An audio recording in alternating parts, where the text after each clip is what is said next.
Hello friends, welcome back to our channel curiosity. आज मैं आप लोगों को एक चिड़ा और चिड़िया की एक कहानी सुनाने जा रही हूँ। एक था चिड़ा और एक थी चिड़िया। दोनों राजा के महल में एक घोंसला बनाकर रहते थे।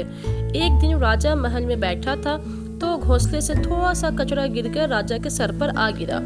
राजा गुस्से से भड़क कर बोला, चिड़ा व चिड़िया को पकड़ लो और इनका घोंसला उजाड़ दो। राजा के सेवकों ने चिड़िया को पकड़ लिया, परंतु चिड़ा घोंसले से उड़कर भाग गया। उड़ते उड़ते वह बढ़ई के घर गया और बोला, बढ़ई भैया, राजा ने मेरी चिड़िया पकड़ ली है, तुम मेरे लिए एक गाड़ी बना दो, उस पर बैठकर मैं राजा से लड़ने जाऊंगा। बढ़ई ने एक छोटी सी गाड़ी बनाई। चिड़े ने गाड़ी में एक चूहे को जोता और राजा से लड़ने के लिए चल पड़ा। थोड़ी दूर जाकर चिड़े को एक मटर मिली। मटर ने पूछा, चिड़े भैया कहाँ चल दिए? चिड़े ने गाड़ी रोककर बताया, राजा ने मेरी चिड़िया पकड़ ली है, मैं उससे लड़ाई करने जा रहा हूँ। मटर ने पूछा, मैं भी चलूँ क्या आपके साथ? चिड़े ने कहा, ठीक है, बैठ जाओ गाड़ी में। मटर भी गाड़ी में बैठ गई और चिड़े ने टिक टिक करके चूहे को हाँका। गाड़ी फिर से चल पड़ी। चलते चलते रास्ते में चिड़े को एक सुई मिली। सुई ने चिड़े से पूछा, कहाँ चल दिए चिड़े भैया?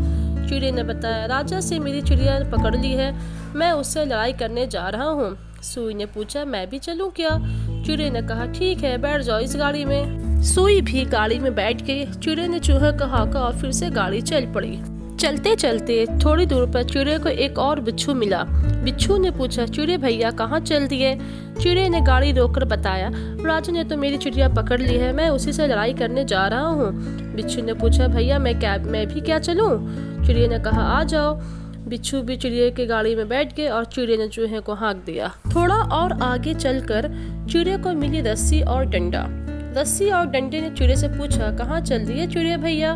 चिड़िया ने जो बताया, राजा ने मेरी चिड़िया पकड़ ली है, मैं उससे लड़ने जा रहा हूँ। रस्सी और डंडे ने कहा, चलो हम भी चले क्या? चिड़िया ने कहा, तुम भी आ जाओ। तब रस्सी और डंडा उसी गाड़ी पर बैठ गए। चिड़िया ने टिक टिक कहा और गाड़ी तेज से चल पड़ी।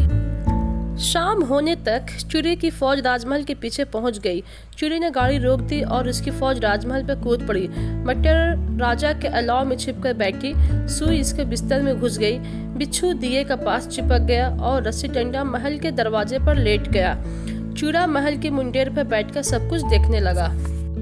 थोड़ी देर के बाद राजा जब भोजन करने उठा, जब वह अपने हाथ सेकने के लिए अलाव के पास बैठा तो उसमें छिपी मटर से जोर से फूटी और उसके दोनों दालें राजा की आंखों में घुस गईं। राजा आंखें मलता हुआ उठा और हाय हाय करके बिस्तर पर लेट गया। वहां सुई छिप कर बैठी उसकी राह देख रही थी। जैसे ही राजा बिस्तर पर लेटा, सुई उछल उछल कर उसकी पीठ पर चुभने लगी। राजा रोता हुआ बिस्तर से भागा और दिया उठाने के लिए जैसे ही हाथ बढ़ाया, दिए के पास चिपके हुए बिच्छू ने उसके हाथ में डंक मार दिया। राजा घबराकर चीखता हुआ बाहर की ओर भागने लगा, परंतु दरवाजे पर तो लेटे हुए रस्सी और डंडे ने उसे बाहर निकलने नहीं दिया। रस्सी ने तो उसे जकड़कर बांध लिया और डंडा जोर जोर से पीटने लगा। अब राजा जोर जोर से चिल्लाया, बचाओ बचाओ। तब चिड़ा मुंडेर पर से उतरकर राजा के पास आया और बोला, बताओ मेरी चिड़िया कहाँ है? राजा ने हाथ जोड़कर चिड़े से कहा, मैं अभी फौरन तुम्हारी चिड़िया को छोड़ देता हूँ, दया करके मेरी जान बचाओ।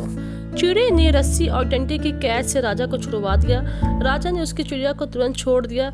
चिड़ा और चिड़िया को पाकर बहुत खुश हुआ और फिर से राजा के महल में घोंसला बनाकर अच्छे से रहने लगा। अगर आपको ये कहानी अच्छी लगी तो प्लीज़ वीडियो को लाइक करें और चैनल को सब्सक्राइब करें। Thank you.